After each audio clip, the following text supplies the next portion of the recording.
अल्हम्दुलिल्लाहि नहमदुहु व नस्तईनुहु व नस्तगफिरुहु व नु'मिनु बिही व नतवक्कलु अलैहि व नऊज़ु बिल्लाहि मिन शुरूरि अनफुसिना व मिन सय्यिआति अअमालिना मन यहदिहिल्लाहु फला मुदिल्ल लहु व मन युद्लिलहु फला हादिय लहु व नशहदु अल्ला इलाहा इल्लल्लाहु वहदहु ला शरीक लहु व नशहदु अन्न सय्यिदना व नबिय्यना व मौलाना मुहम्मदन अब्दुहु व रसूलुहु अरसलहु बिलहक़्क़ि बशीरन व नदीरा सल्लल्लाहु तआला अलैहि व अला आलिहि व अस्हाबिहि व बारक व सल्लम तस्लीमन कसीरन कसीरा अम्मा बअद क़ालल्लाहु तबारक व तआला फ़िल क़ुरआनिल मजीद फ़अऊज़ु बिल्लाहि मिनश शैतानिर रजीम बिस्मिल्लाहिर रहमानिर रहीम अम हसिबतुम अन तदखुलुल जन्नता वलम्मा यअतिकुम मसलुल लज़ीना खलौ मिन क़ब्लिकुम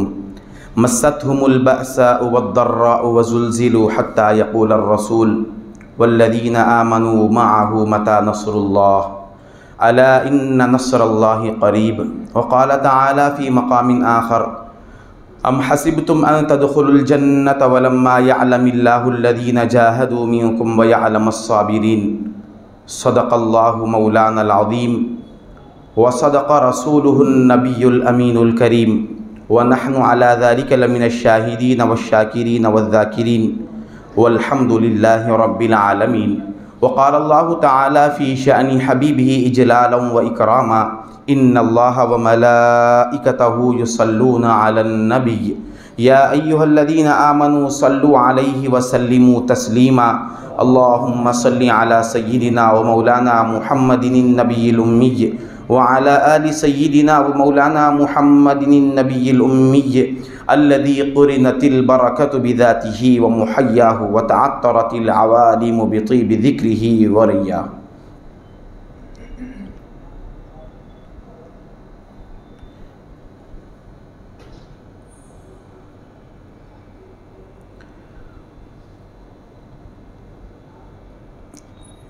अस्सलामु अलैकुम व रहमतुल्लाहि व बरकातुहू। बुज़ुर्गान मिल्लत, अज़ीज़ान मोहतरम, अल्लाह जल्ल शाअनुहु व अम्म नवालुहु का बेइंतहा शुक्र है कि उसने हमें सरकार दो आलम सल्लल्लाहु अलैहि व आलिहि व सहबिहि वसल्लम के उम्मत बाबरका में पैदा फरमाया और हमें इस पैदाइश पर बेइंतहा फ़ख्र अज़ीम इनायत फरमाया। बेपाया करम है उस रब्बुल आलमीन का कि उसने हमें हमारे गुनाहों और ख़ताओं के बावजूद हमारे साथ रहीमी और करीमी का मामला करने के वास्ते रमज़ानुल मुबारक जैसा बाबरकत महीना हम पर लाया ताकि हमारी मग़फ़िरत हो जाए, ताकि हमारी ज़िंदगी में इनक़िलाब बपा हो जाए।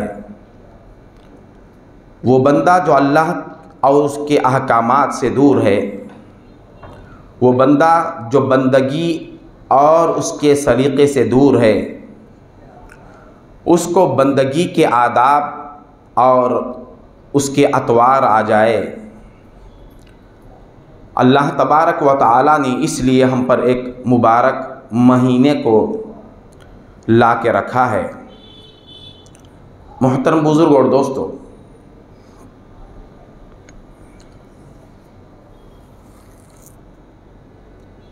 हकीकत में देखा जाए तो रोज़ा आम लोगों का अमल नहीं, रोज़ा आशिकों का एक अंदाज और आशिकों का एक तर्ज और तरीक़े का नाम है। जितनी भी इबादतें हैं आम तौर से अल्लाह के अहकाम ये होते हैं कि वो हराम से बंदे को रोकता है और उसी का हुक्म देता है। रोज़ा एक वाहिद इबादत है जिसमें हक तबारक व तआला हलाल से भी रुकने का हुक्म देता है। क्या बात है कि खाना हमारे सामने रखा हुआ है वो हम पर हलाल है, मगर क्या बात है कि हम रोजा रखने के बाद उस हलाल खाने को इख्तियार नहीं करते। हमारे पास बीवी है और वो हलाल है, हमारी निकाह में है, उसके बावजूद रोज़ेदार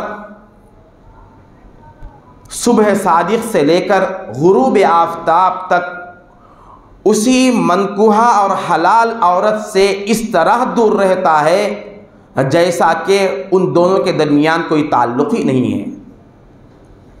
ये अमल क्या दर्स दे रहा है? ये अमल किस बात की तरफ इशारा कर रहा है?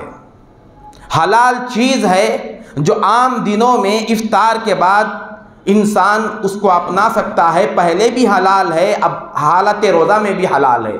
ऐसा नहीं है कि रोज़े की हालत में खाना हराम है, ये अल्लाह ने नहीं फरमाया। अरबी में सौम कहते हैं रुक जाने को, अरबी में सौम कहते हैं। रोज़े को तर्जमा तो रोज़ा है, लेकिन उसका असल माना है रुकना। वर्ड टू वर्ड मीनिंग करेंगे तो रुक जाना है। भाई रुकना किससे रुकना है? किससे रुकना है? बज़ाहिर तो खाने पीने से, बज़ाहिर तो जायज़ बीवी से रुकना है, मगर बबातिन ये है, वो रोज़ा ये दर्स दे रहा है कि आए वो बंदे तू जब हलाल चीज़ को भी रोज़े की हालत में इख्तियार नहीं कर सकता, तुझे हलाल चीज़ को भी छोड़ना पड़ता है, उससे भी रुकना पड़ता है, तो फिर हराम की तरफ तू निगाह कैसे उठा सकता है? हलाल खुद यहाँ पर इख्तियार करने की इजाज़त नहीं है। अगर एक कतरा पानी का हलक से नीचे उतर जाए तो रोज़ा ज़ाये हो जाता है। एक लुक़मा तो दूर की बात है, एक दाना अगर उतर जाए तो रोज़ा ज़ाये हो जाता है, बेकार हो जाता है। जब हलाल चीज़ है, वो जो पानी का कतरा हलक से नीचे उतर रहा है, वो पानी का कतरा हराम माल नहीं है, वो शय तो हलाल है। मगर रोज़ेदार एक आशिकाना अंदाज में ज़िंदगी गुजारता है, एक आशिक की तरह अपना वक्त बसर करता है। ये बतलाता है कि ऐ परवरदिगार, मुझे इससे कोई गरज नहीं कि ये चीज़ हलाल है या हराम है। मैं ये नहीं देखता कि ये चीज़ जायज़ है या नाजायज़ है। मेरी नज़र तो ये देख रही है कि तेरे मंशा में इसका क्या मकाम है, तेरी चाहत क्या है, तू चाहता क्या है कि इस शय के बारे में मैं इसको इख्तियार करूँ या इख्तियार न करूँ। अल्लाह तबारक व तआला का मंशा देखता है रोज़ेदार। इसी तरह हकीकी जो अल्लाह का बंदा है वो भी यही देखता है कि मेरा मौला किससे राज़ी है और किससे नाराज़ है। वो हमेशा टटोलता रहता है कि मेरे परवरदिगार को मैं किस अंदाज से राज़ी करूं। हलाल को तक छोड़कर ये प्रैक्टिस और ये मशक कराई जा रही है।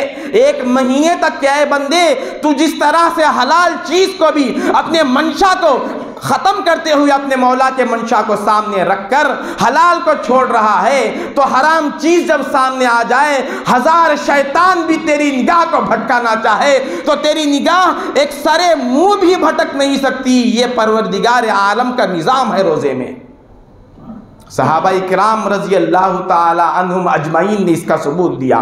इसीलिए तो सरकार दो आलम सल्लल्लाहु अलैहि वसल्लम ने इरशाद फरमाया, कुल्लु अमल इब्नि आदम लहू, आदम के बेटे का हर अमल उसके लिए है, इल्ला सौम, सिवाय रोज़े के, फ़इन्नहु ली, रोज़ा उसके लिए नहीं है। रखता तो रोज़ा बंदा ही है, मगर रोज़ा अल्लाह तबारक व तआला के लिए है, अमल बंदे का है। मगर मौला कह रहा है कि ये जो बंदा मेरे लिए हलाल को भी छोड़कर बैठा हुआ है, ये दरअसल अपने लिए नहीं, ये मेरे खातिर रुका हुआ है।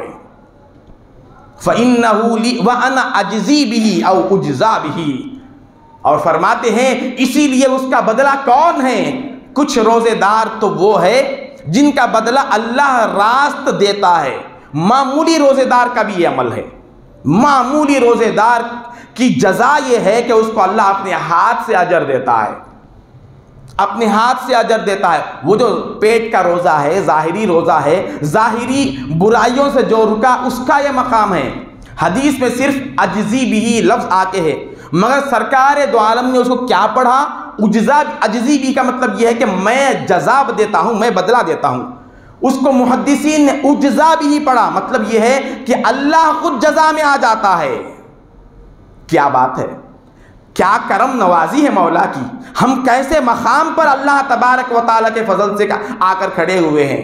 मामूली रोजेदार की जजा यह होगी मैदान महशर जब बपा होगा, हर शख्स नफ्सी नफ्सी के आलम में होगा।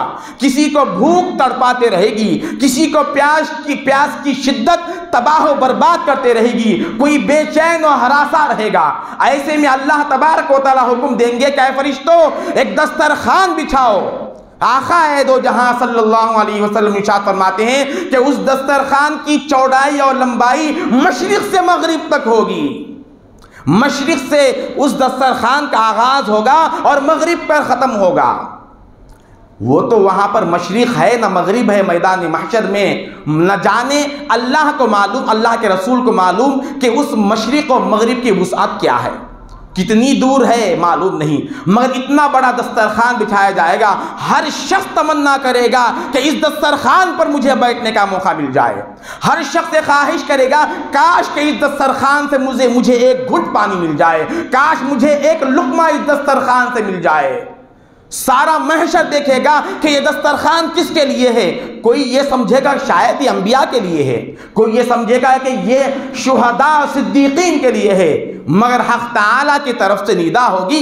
अल्लाह तबारक व तआला के हुक्म से जिब्रील अलैहिस्सलाम ऐलान करेंगे, ऐ मैदान महशर में अल्लाह की बारगाह में हाजिर होने वालों, सारे पीछे हट जाओ।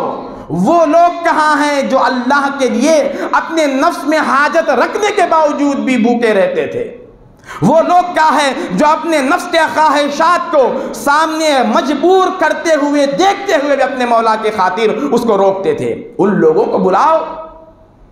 ऐलान होगा कि कहाँ है रोजेदार, कहाँ है गर्मियों की हालत में जेब भर पैसे भी है, चाहते तो किसी भी तरह का ठंडा पी सकते थे, बाजार खुला हुआ है, जहां चाहे खा पी सकते हैं। मगर कौन सी चीज उसको रोक रही है? जिब्रील अलैहिस्सलाम ऐलान करेंगे, वो लोग जिन्हें अल्लाह के देखने का यकीन था, जिन्हें अल्लाह के साथ रहने का यकीन था, जिन्हें अल्लाह के राजी और नाराज होने का मंशा सामने था, वो लोग आज इस दस्तरखान पर आ जाए। आज उनका मेजबान खुद कायनात का परवरदिगार है। वो जिसके खातिर भूखे रहे थे, वो जिसके खातिर प्यासे रहे थे, आज वो खुद अपने हाथों से खिलाने और पिलाने पर आमदा है। वसक़ाहुम रब्बुहुम शराबन तहूरा, अल्लाह अपने हाथ से उनको पिलाएगा। कैसा अमल है? हम किस मकाम पर आ गए हैं जहां पर अंबिया और औलिया के मकाम को लोग तसव्वुर करते रहेंगे, उस मकाम पर उम्मत मोहम्मदिया का एक अदना गुनाहगार बंदा पेश किया जाएगा। कितनी हिफाजत करनी चाहिए इस चीज को। रोजे की कितनी हिफाजत होनी चाहिए। रोजा तो सब रखते हैं दोस्त, हिफाजत रोजा किसके पास है? नमाजें तो सब पढ़ते हैं, नमाज की हिफाजत किसके पास है? सब तो कर रहे हैं, तरावी पढ़ रहे हैं, कुरान पढ़ रहे हैं, हिफाजत कहाँ है? हर चीज की हिफाजत है। 2 रुपए का सिक्का जमीन पर गिर जाए, हम हर ख्याल को जहन से निकाल देते। ख्याल सारा उस गिरे हुए 2 टके के पैसे पर है। हालांकि वो 2 पैसे जाने से हमारा कोई बड़ा नुकसान नहीं हो गया, हमारा कोई बड़ा नुकसान नहीं हो गया। मगर जिससे मोहब्बत होती है इंसान का ख्याल, उसकी तवज्जो, उसके सारे मराकिज उसी की तरफ रुजू रहते हैं। हमारी मोहब्बत का मरकज क्या है? देखिए हमारी मोहब्बत किसके तरफ है। तो मोहतरम दोस्तों, ये रोज़ा अल्लाह तबारक व तआला ने बंदे को बंदगी के आदाब सिखाने के लिए फ़र्ज़ किया। ये सिर्फ इसलिए नहीं कि खाने पीने से रुके रहे, इसके पीछे एक अल्लाह का पैगाम है, एक मैसेज है। वो ये है कि तुम जिस तरह से हलाल चीज़ से रुक रहे हो, भाई हलाल से रुकने वाला हराम से क्यों नहीं रुक रहा? गीबत बरकरार है, इससे तो अच्छा खाना खा लेना था ना। झूठ बरकरार है, इससे तो अच्छा पानी पी लेना था।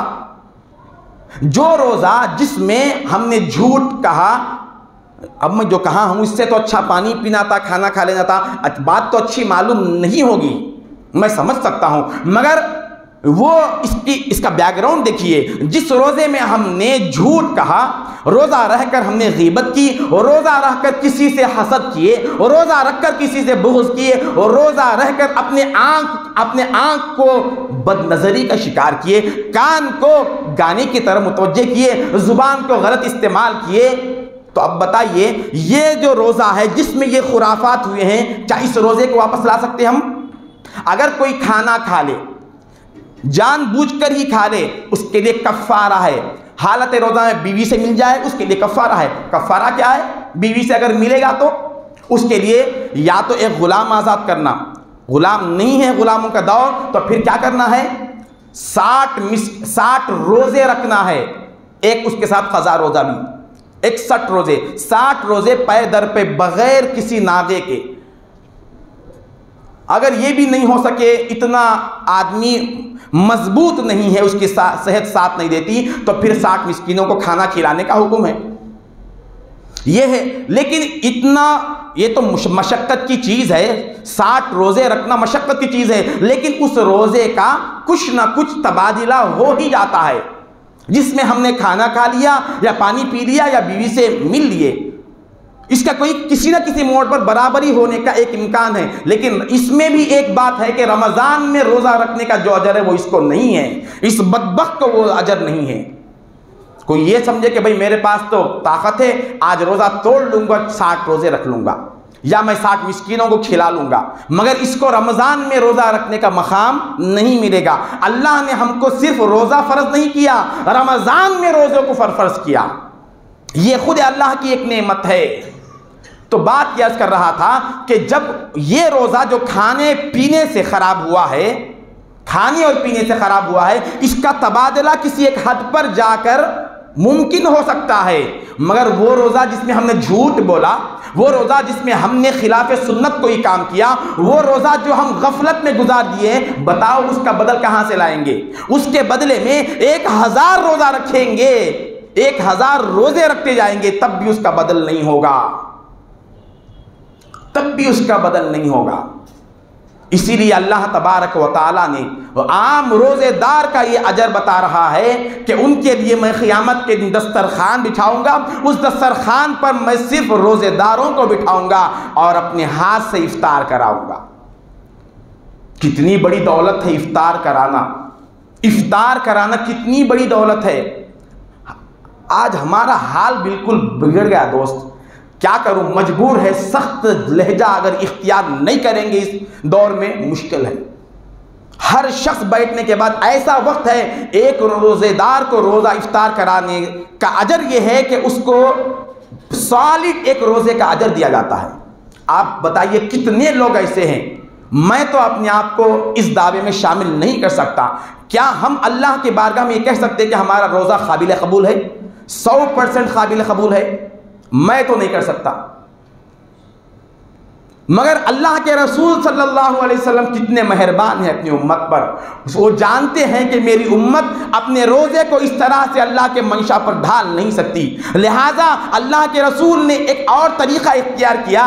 ऐ मेरे गुनाहगार उम्मत हो, ऐ मेरे गुलामों, तुम्हारे अंदर ये सकत नहीं है कि तुम अपने रोज़े को 100% अदा कर सको, तुम अपने रोज़े को 100% अल्लाह के बारगाह में कबूलियत का सेहरा दे सको। तुम्हारे अंदर ये सलाहियत नहीं है। 1400 साल पहले से निगाह नबूवत देख रही है कि उम्मत की कमज़ोरी क्या है। उस कमज़ोरी को सामने रखकर कहा तुम अपने रोज़े को 100% मुकम्मल नहीं कर सकते, मगर मैं तुम्हें एक मौका ये दे रहा हूँ, तुम ऐसा करो, जब इफ्तार का वक्त आ जाए तो तुम किसी रोज़ेदार को रोज़ा करा दो, किसी रोज़ेदार को एक घुट पानी पिला दो, किसी रोज़ेदार के इफ्तार में काम आ जाओ। मैं ज़मानत देता हूँ, मैं गवाही देता हूँ कि अल्लाह तबारक व तआला सुबह से शाम तक भूखा रहने का वो अजर तुम्हें नहीं देगा जो अजर एक रोज़ेदार के इफ्तार कराने पर तुम्हें अता करेगा। क्या मकाम मिला है इसको।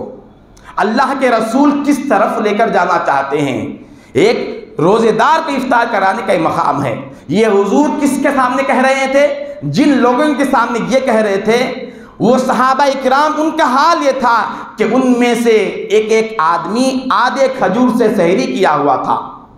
आधे खजूर को दूसरे सहाबी को देकर सहरी करा हुआ था, और तीसरा सहाबी उनमें से एक खजूर के घुंटली को चूस कर सहरी किए हुए थे। इनसे हुजूर फरमा रहे हैं, हमसे नहीं, गोश्त के साथ, मुरख के साथ, हलक तक सहरी करने वालों के लिए नहीं। अरे सहरी, ये रोज़ा रखा गया इसलिए है कि खाने से रग़बत निकल जाए। मगर ताज्जुब ये है कि रमज़ान में जितने खाने के दुकान खुल जाते हैं, कहीं और नहीं खुलते।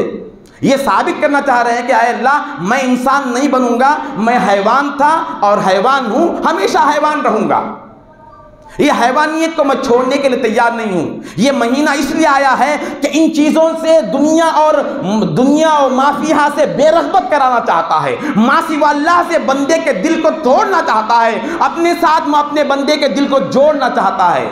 अल्लाह तो चाहता ये है, मगर ये बंदा तो ये हो गया, सिर्फ इसका गुमान है कि सुबह से मैं भूखा हूं, सुबह से मैं प्यासा हूं, फिर सहरी का वक्त आ जाएगा, फिर नहीं खाऊंगा तो शाम तक भूखा रहना है। ये किसका रोज़ा है? ये हैवानों का रोज़ा है, मुसलमान का रोज़ा नहीं। खैर, सरकार दो आलम ने फिर भी करम किया और फरमाया कि तुम इफ्तार के वक्त किसी को खिला दो पिला दो तो हो जाएगा। किससे कह रहे हैं हुजूर? वो सहाबा से कह रहे हैं जिनकी सहरी एक खजूर के टुकड़े पर, इफ्तार एक खजूर के टुकड़े पर। ये सुनना था, सहाबा इकराम ज़ारो ख़तार रोने लगे और रोते रोते उनकी हिचकियां बंद हो गई और कुछ कह भी नहीं सके, या रसूल अल्लाह, हम इस तरह आजिज है, वो जो खजूर के 2 टुकड़े किए हैं, एक टुकड़ा तो हमने सहरी में अपने भाई को दे दिया है, अब और आधा टुकड़ा तो नहीं है, किससे इफ्तार कराएंगे हम?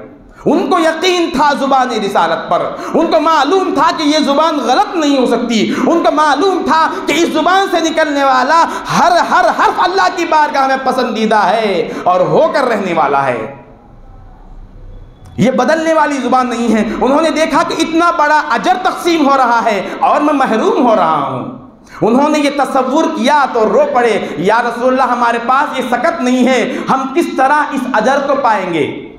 अब ऐलान करो इफ्तार के बारे में। ये जब बात होगी तो हर शख्स ये कहेगा कि भाई मैं गरीब हूं, मैं कहां से इफ्तार करा सकूंगा, मैं गरीब हूं, मैं क्या दे सकूंगा?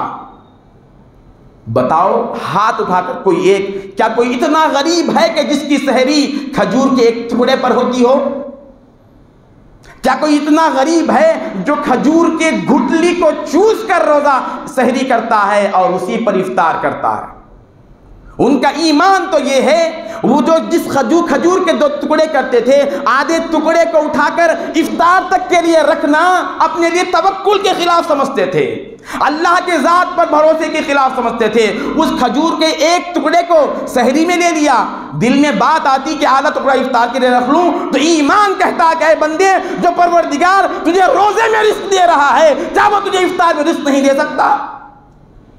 उनके ईमान का यह तकाज़ा था, उनका ईमान इस तरह उन्हें झंझोड़ता था, इसीलिए नहीं रखते थे वो लोग।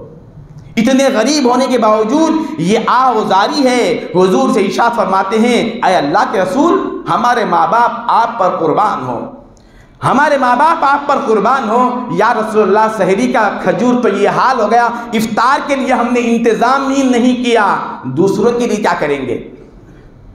खाए दो जहां, उनके फाकों को देखकर, उनकी गुर्बत के हाल को देखकर आप दीदा होते हैं और फरमाते हैं, और इरशाद फरमाते हैं, सहाबा, मैं ये नहीं कहता कि तुम रोजेदार को पेट भरकर खाना खिलाओ तभी तुम्हें ये रोजे का मुकम्मल अजर मिलेगा, एक रोजे का मुकम्मल अजर इस पर नहीं मिलेगा। मैं तो ये कहता हूं कि तुम किसी रोजेदार को एक घूंट पानी पिला दो, एक घूंट लस्सी पिला दो, एक घूंट पानी पिलाओ, अल्लाह तबारक व तआला उस एक घूंट के इवज भी तुम्हें मुकम्मल रोजे का अजर अता फरमाएगा। ये एक घूंट किसके लिए है? ये उनके लिए है। अब कहीं हम भी यही करना शुरू कर देंगे, पानी पिलाकर छोड़ दिए। हमारे पास तो कितना बेहतरीन मौका है, कितना बेहतरीन मौका है। सिर्फ अब करते क्या मालूम, हम अब ये ऐसे बयानात सुन के आयन इफ्तार के टाइम पे निकलते और वो झड़े पड़े बेकार खजूर रहते ना, जो अरब और बाहर के ममालिक वाले नहीं खा के इधर भेज देते, वो लाके हम रोजेदार के सामने रखते। हालांकि पैसे हैं, अच्छा खाना, उम्दा ग़िज़ाएँ अपने घर में रख के आते, और जहां आखिरत बनाना है वहां ये हाल है। क्या अच्छा होता, मसाजिद में गंजी बन रही है, किसी एक दिन की गंजी मुकम्मल ले लेते तो हर रोजेदार गंजी पीता ही है ना, सबको उसका अजर मिल जाए, सबका अजर मिलता। भाई एक रोजेदार को एक घुंट पानी पिलाने से अजर यह है कि मुकम्मल रोजा अल्लाह ताला अदा कर रहा है, मुकम्मल एक रोजे का जज़ा अल्लाह दे रहा है। बताइए जो हजारों को रोजा करा दे उसका क्या मकाम होगा। ये इफ्तार के पार्टियां हमारे मजहब का जनाजा निकाल रही है। खाने वाला कौन इफ्तार पार्टी में? जो रोजाना खाता वही खा रहा है। दर्द तो यह है जो हमेशा खाता उसको ही खिलाया जाता। गरीब पहले भी गरीब था, गरीब अब भी गरीब है, गरीब हमेशा गरीब ही रह रहा है। वो लोग जो तड़प रहा है, मैं ये गंजी की आपको ऑफर ये इम्तियाज साहब की वजह से नहीं दे रहा हूं, वो तो बोले ही नहीं, मैं तो उनकी बात से बोलता भी नहीं। मैं आपको एक मशवरा दे रहा हूं, ये मस्जिद वालों के उससे मैं गरज नहीं है।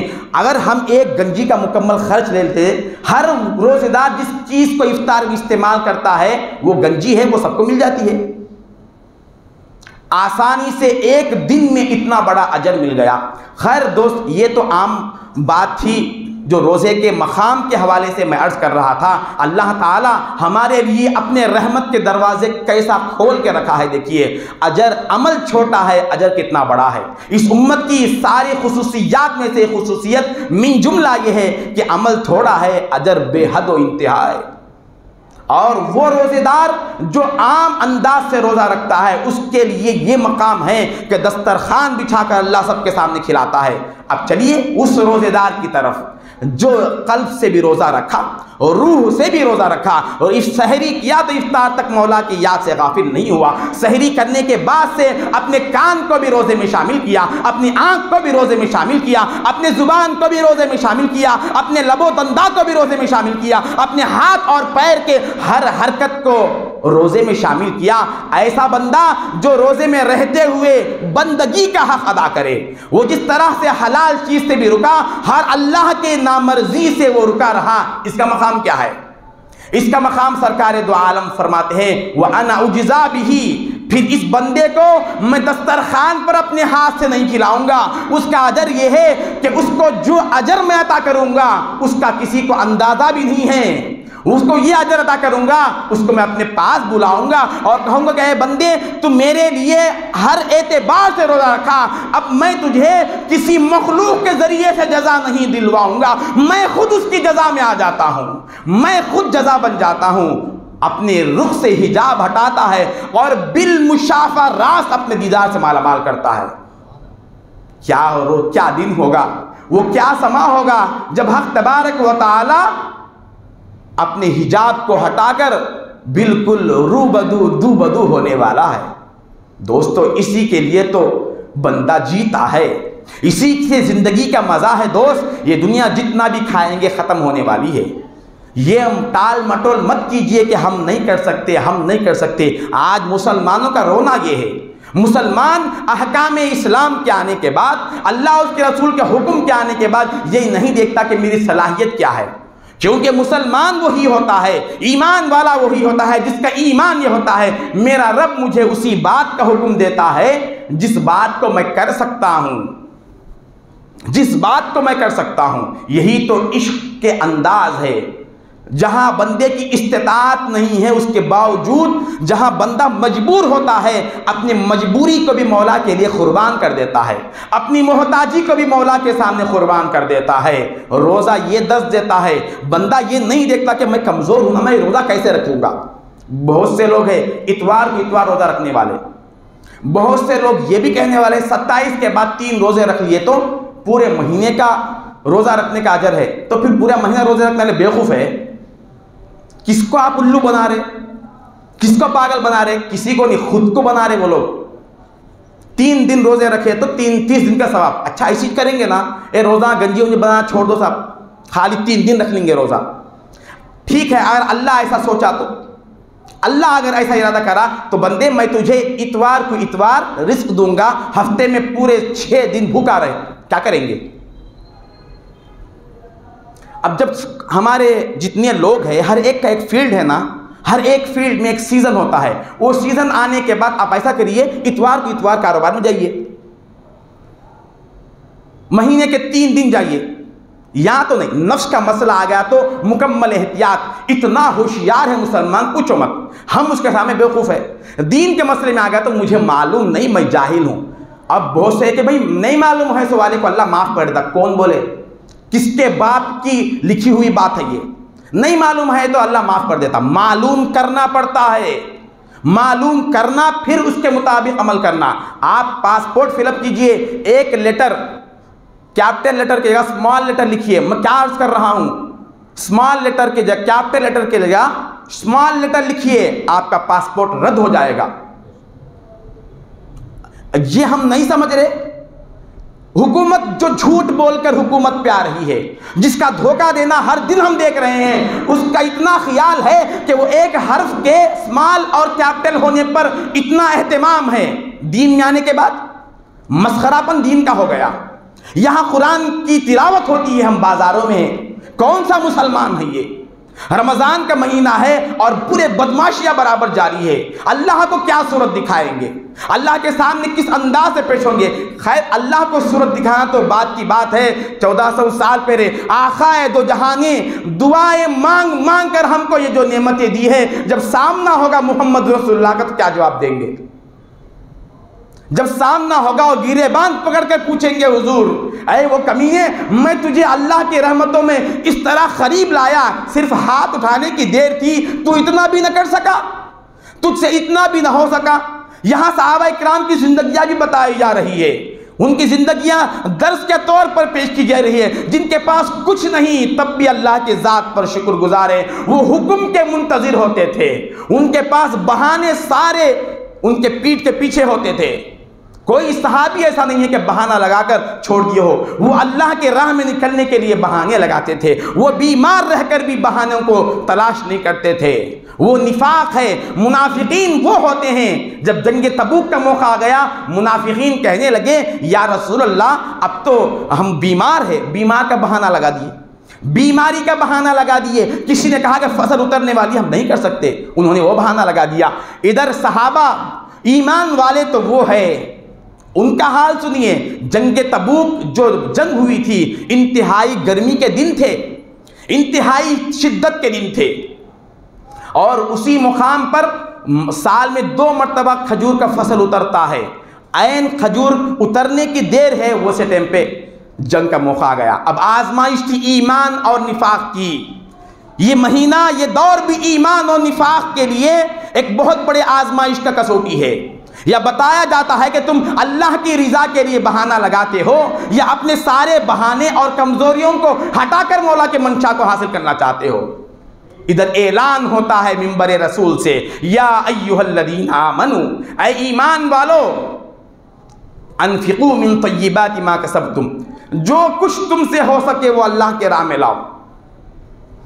ये आवाज़ एक सहाबी रसूल के कान में पड़ती है, जो अपने घर में फालिज की शिकायत की वजह से पड़े हुए हैं। फालिज की शिकायत हो गई, उठने के लिए 2 पैरों की फालिज है, उठने के लिए कोई सहारा नहीं है। आमिर बिन तुफैल उनका नाम है। वो सहाबी के कान में ये आवाज़ पड़ती है तो पलंग पे लेटे हुए थे, वो पलंग से गिर गए, अपने चारपाई से ज़मीन पर गिर गए। बीवी फौरन आई तो देखा कि वो रेंगते हुए घर के दरवाजे की तरफ जा रहे हैं। बीवी कहती है कि आप किधर जा रहे हैं?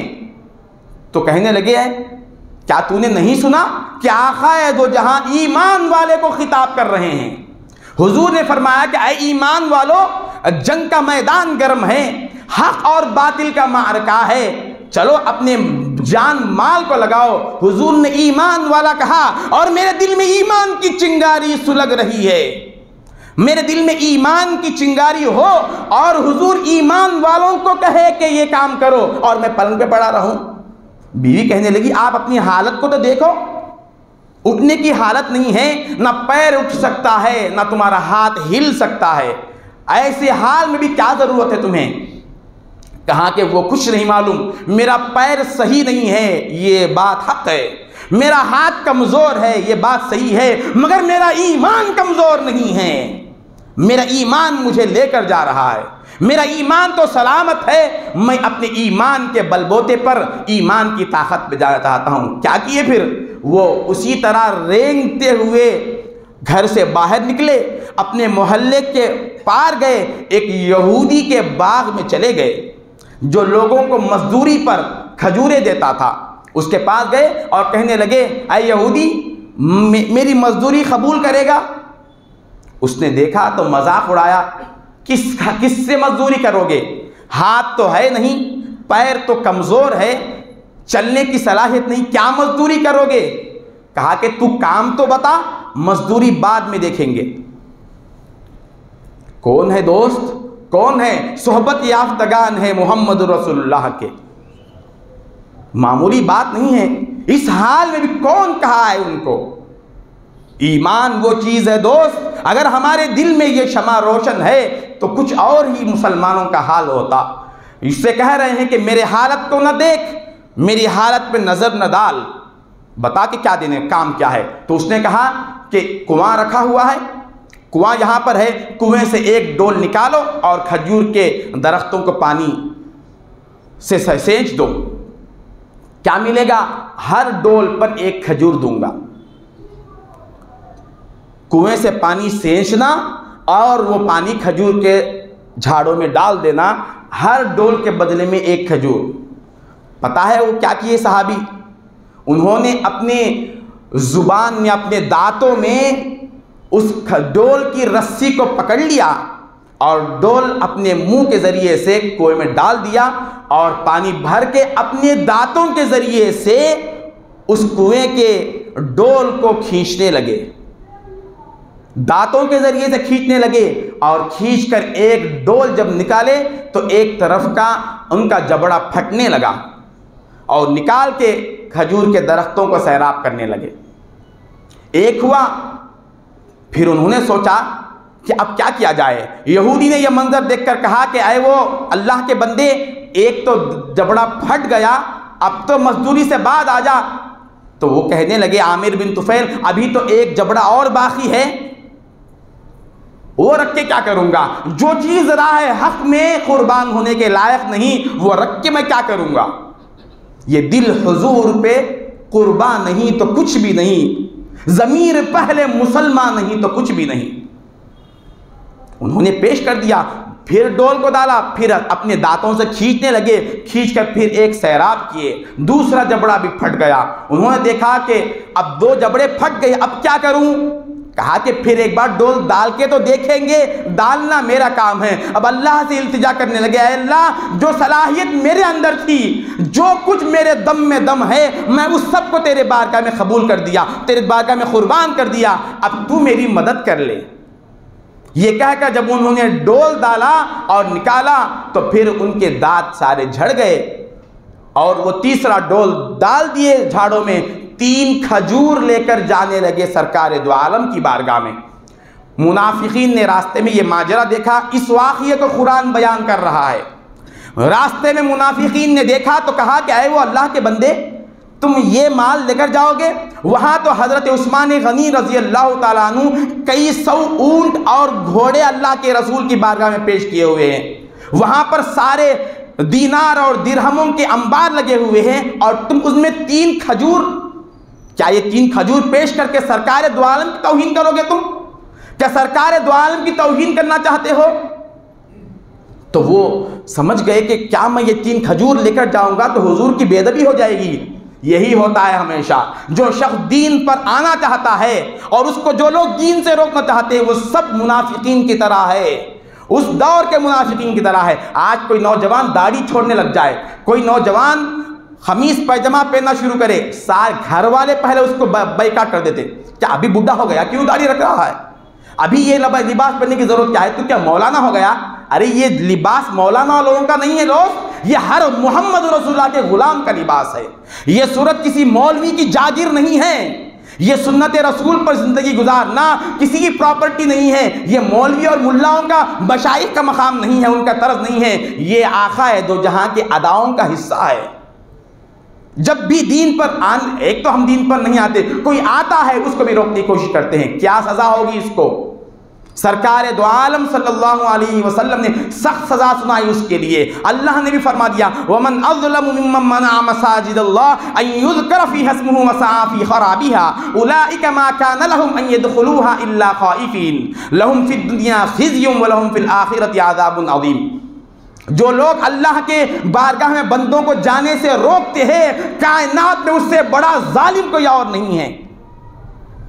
अब यहाँ पर मुनाफिकीन उनके जज्बे को दबाना चाहते हैं। वो चाहते हैं कि इनकी ये मेहनत, ये कुर्बानी लोगों में आश्कार ना हो, वरना लोगों में और इस्लाम का बोलबाला हो जाएगा, लोग और मुसलमानों से मुतासिर होना शुरू करेंगे। वो चाहते ये थे, वो ये चाहते थे। सिर्फ सहाबी को उनके ईमान को झंझोड़ा।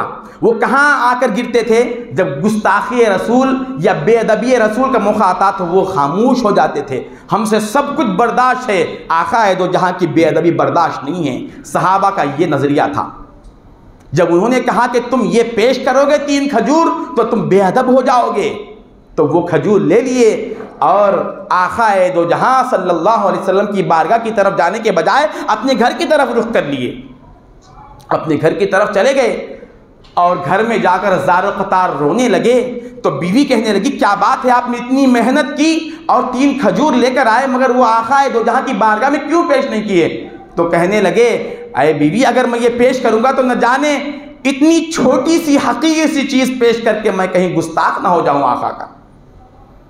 सरकार क्या समझेंगे इतने मामूली चीज़ लाकर पेश किए हैं। हम अगर कोई बड़ी तामीर लेकर बैठे 3-4 लाख की और कोई लाकर 10 रुपए दे तो क्या कहेंगे उसको? कौन जुर्रत करेगा? पता नहीं कौन दिल के किस जज्बे से दे रहा है, किसके दिल का रुझान क्या है। हम तो अपनी दौलत को तिजोरी में रख लिए, बैंक बैलेंस महफूज है, बच्चे तो बाहर काम कर रहे हैं, बड़ी बड़ी तनख्वाहें हैं और हमारे वैसा बखील रुए ज़मीन पर नहीं है। इस दुनिया, इस क़यामत के करीब अल्लाह तबारक व तआला ने जिन लोगों को दौलत दिया है अक्सर उनमें से बखील होंगे। हुजूर ने फरमाया, अजअलुल माल फी बुखलाइहिम, हुजूर ने फरमाया क़यामत के करीब अल्लाह माल ऐसे लोगों को देगा उनमें से अक्सर लोग बखील रहेंगे। क्या करेंगे लेकर? रख के क्या करेंगे? क्या करेंगे रखकर? कब तक रखेंगे? दौलत कब तक रखेंगे? उससे आखिरत नहीं कमाएंगे तो हमसे बड़ा बेवकूफ़ कोई और नहीं है। बड़ी बड़ी दौलत रखी हुई है, इफ्तार के लिए जब आते हैं तो खाली हाथ आते हैं। इतनी भी तौफीक नहीं है। अल्लाह के राह में देना है तो वही फट्टी नोट, वही 2-4 रुपए सिक्के के सिवा कुछ नहीं। बड़े बड़ी दौलत तो उठाकर हमने रख ली, किसके लिए रखे हैं ये? आखिरत के लिए क्या कमाए हमने? अब ये सहाबी रसूल का हाल देखिए, ये अपने घर में दरवाज़ा लगाकर बैठ गए। उधर अल्लाह तबारक व तआला तो खामोश रहने वाला नहीं था। ये सारा मंजर अल्लाह तबारक व तआला अपने महबूब को इत्तला देकर कहता है कि महबूब, ये सारा ढेर आपने जंग में जाने के लिए तो जमा कर लिया, मगर मुझे ये सारी इन्फाक, ये सारे पैसे, कोई चीज़ मुझे यहाँ मंजूर नहीं है। जितना माल जमा है मैं किसी माल को कबूल नहीं करता। हुजूर ने पूछा कि अल्लाह क्या बात है, इस माल में नक्स क्या है जो तो कबूल करने से इनकार कर रहा है? तो अल्लाह ने फरमाया कि ऐ महबूब, जब तक इस माल पर मेरे उस बंदे के 3 खजूर नहीं रखे जाएंगे मैं ये माल कबूल नहीं करता। मुझे तो उन 3 खजूरों की ज़रूरत है। कौन दिया है ये मैं नहीं देखता, देने वाला किस हाल से दिया है मैं ये देखता हूँ। देने वाले की नीयत क्या है, वो अपने ऊपर कैसे हालात लाकर अल्लाह के बारगाह में कुर्बान हुआ है। वो मोहताज है, वो मजबूर है, वो कुछ कर नहीं सकता, उसके बावजूद उसके अंदर ये बात ठान ली है उसने कि मेरे परवरदिगार को मैं राज़ी करूँ। जब आपने कहा कि ऐ ईमान वालों उठो अल्लाह की बारगाह में देने के लिए, तो उसने ये नहीं देखा कि मेरे पैर में कुव्वत है या नहीं है, उसने ये नहीं देखा कि मेरे हाथ में ताकत है या नहीं है, उसने ये देखा कि मेरा ईमान तो जिंदा है, उसमें तो ताकत है। ये देखकर वो निकला था। आज मैं उन्हीं 3 खजूरों को देखना चाहता हूं। सब तो वो है जो अपने माल को अल्लाह के बारगाह में देना चाहते हैं। कुछ वो भी है, कुछ आशिक वो भी है जिनके माल को अल्लाह तबारक व तआला लेना चाहता है। कौन से बंदे हैं? कुछ तो वो है जो सजदे कर कर के राजी करना चाहता है, कुछ तो वो है जो जिनके सजदे अल्लाह ताला को पसंद आ जाते हैं। वो उन्हें बार बार बुलाता है। बाज बंदे वो है उम्मत में जिनकी रोने को अल्लाह ताला इतना पसंद करता है, उनके रोने को जारी रख देता है। हदीस पाक है, सरकार दो आलम शाह फरमाते हैं, बाज अल्लाह के बंदे ऐसे हैं वो दुआ करते रहेंगे मगर अल्लाह ताला उनकी दुआ कबूल नहीं करेगा। ऐसे लोग भी है, वो हम नहीं, वो कुछ और लोग हैं, वो दुआ करते रहेंगे, अल्लाह कबूल नहीं करेगा। यहाँ तक कि फरिश्तों को, बेनफ्स बेशर व शहवत मखलूक को तरस आ जाएगा कि अल्लाह क्यों इनकी दुआओं को कबूल नहीं करता। क्या बात है, ये गुनाहगार भी नहीं है, कहीं इनके गुनाहों की वजह से दुआ रुक रही है, ऐसा भी तो मसला नहीं है, क्यों तू इनकी दुआओं को कबूल नहीं करता, क्या है उलूही हिकमत इसमें। तो अल्लाह ताला फरमाता है कि ऐ फरिश्तों, मुझे उसके दुआ का अंदाज पसंद आ गया है। वो जब हाथ उठाता है और मांगने की जो कैफियत उसके अंदर है, अम्मन युजीबुल मुज़्तर्रा इज़ा दाहू, जो तड़पता है मेरी बारगाह में आकर, वो जब अपने सर को मेरी बारगाह में रगड़ता है और वो सिसकियां भरता है, उसके रोने की जो आवाज़ आती है, ऐ फरिश्तों मुझे अपने रुबूबियत पर फख्र होने लगता है। अगर मैं उसकी दुआ को कबूल कर दूं, उसके मुराद को पूरा कर दूं, उसके मतलूब को दे दूं, तो वो दुआ करना छोड़ देगा। इसलिए मैं उसकी दुआ को कबूल नहीं कर रहा हूं, दुआ छोड़ देगा। मैं इस अंदाज को फिर कहां से देखूं, मैं इस अंदाज को देखने के लिए बैठा हुआ हूं, मैं इसको महरूम भी नहीं करूंगा। ऐसा बंदा जब मैदान महशर में पेश होगा, अल्लाह कहेगा कि बंदे मैंने तेरे साथ सही मामला नहीं किया। कौन कह रहा है? हालांकि अल्लाह इससे पाक है। हुजूर फरमाते हैं, अरे बंदे तू पूछता रहा मैं नहीं दिया, तू मांगता रहा मैं तेरी मांग को पूरी नहीं किया, सिर्फ इसलिए कि मुझे तेरा हाथ उठाने का अंदाज पसंद आ गया था, तेरे रोने का अंदाज, वो आवाजें मेरी उलूहियत को फख्र महसूस करवाती थी, इसलिए मैं नहीं दिया। लेकिन मैं तुझे अपने अता से महरूम नहीं करना चाहता। आज मांग, तू क्या मांगना चाहता है? आज जुबान तेरी होगी, अता मेरी होंगी। तू जो मांगना चाहता है मैं वो भी दूंगा, अपने मंशा से भी दूंगा, उससे भी सिवा दूंगा। सहाबी रसूल अल्लाह के रसूल की बारगाह में हाजिर होने से रह गए। उधर अल्लाह कहता कि महबूब वो 3 खजूर लाओ। हुजूर ने हजरत बिलाल को कहा कि बिलाल जाओ वो 3 खजूर लेकर आओ, आमिर के घर जाओ और कहो कि 3 खजूर दे। हजरत बिलाल रजी अल्लाह ताला अन्हु घर गए और दस्तक देने लगे, तो अंदर से आवाज दी कि कौन है? तो हजरत बिलाल ने कहा कि मैं बिलाल आया हूं और तुम्हारे वो 3 खजूर लेने के लिए आया हूं।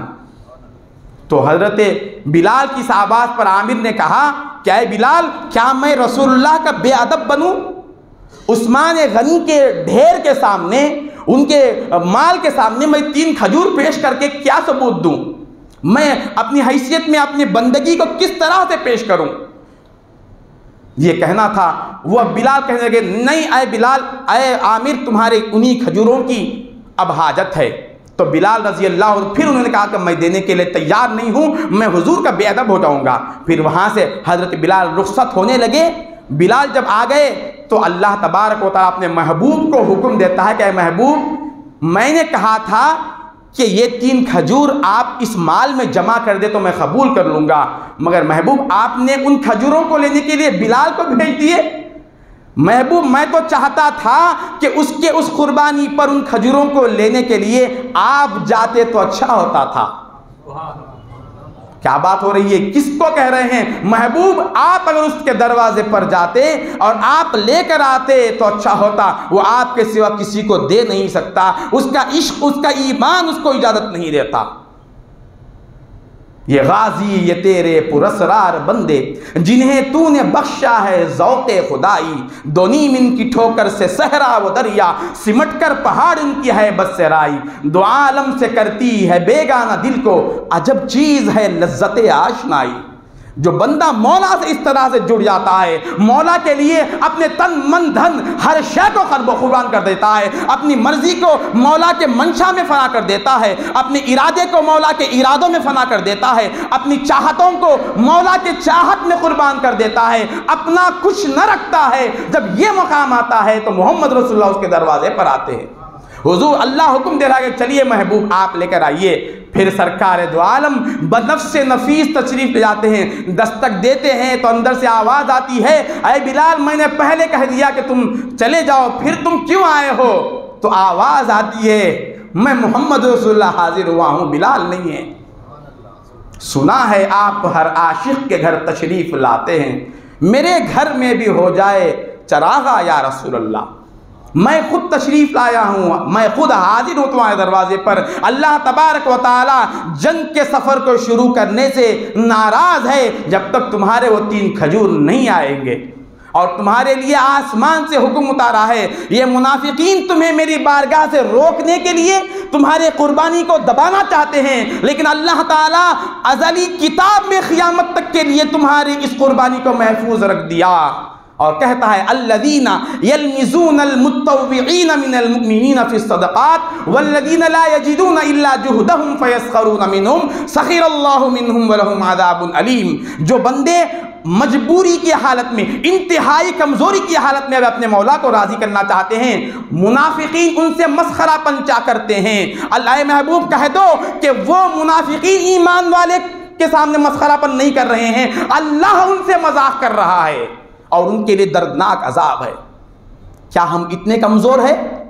कौन है ऐसा शख्स? हमसे कुछ नहीं होता, गुनाह हमसे नहीं छूटते, जिक्र हमसे नहीं होता, दुआएं नहीं होती, हमसे नमाजें नहीं होते, हालांकि अल्लाह कुव्वत दिया है, सब कुछ हमारे पास वसाइल ज़राए रहने के बावजूद आज मुसलमान दीनदार नहीं है। आज मुसलमान ईमान से महरूम है।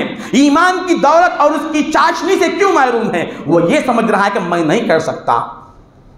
उनको क्या बताएंगे सूरत क़ियामत के दिन, जो अपने सब कुछ सारे वजूद का पाहिज बनाने के बावजूद वो अल्लाह के बारगाह में कुर्बान होने से बाज न रहे। इसीलिए खुतबे के दौरान जो आयत करीमा तिलावत किया हूँ उसका मुख्तसर सा माना अर्ज़ करके अपनी बात को ख़त्म करने की तरफ आ रहा हूँ। अल्लाह ताला फरमा रहा है, हसिब्तुम अन तदखुलुल जन्ना, ऐ लोगों क्या तुम ये गुमान करते हो कि तुम यूं ही मुफ्त में जन्नत में चले जाओ? वलम्मा यअतिकुम, हालांकि तुम पर अभी वो आफतें नहीं आई जो पिछली कौमों पर आई थी। उन पर क्या आफतें आई थी? मस्सतहुमुल बासा, उन पर बहुत शदीद जंगें मुसल्लत हो गई थी, वज़र्रा, तंगियां आ गई थी, वज़ुल्ज़िलू, और उनके कदम डगमगा दिए गए थे, हत्ता यक़ूल रसूल, यहाँ तक के उम्मतों का हाल तो अलग है, उस दौर के रसूल भी ये कहते थे कि मता नसरुल्लाह, अल्लाह तेरी मदद कब आएगी आखिर। ऐसे हालात थे, उसके बावजूद वो लोग अल्लाह की बारगाह में हाजिर होने से पीछे नहीं हटे। हमारा क्या हाल है दोस्त? हमारी ज़िंदगी, हमारा सब कुछ माल और दौलत अल्लाह के राह में कुर्बान हुआ तो अच्छा है, वरना इसकी बड़ी पकड़ है। तो दोस्तों खुलासा कलाम यह है, रोज़ा एक आशिकाना अंदाज है, आशिकों का तर्ज है।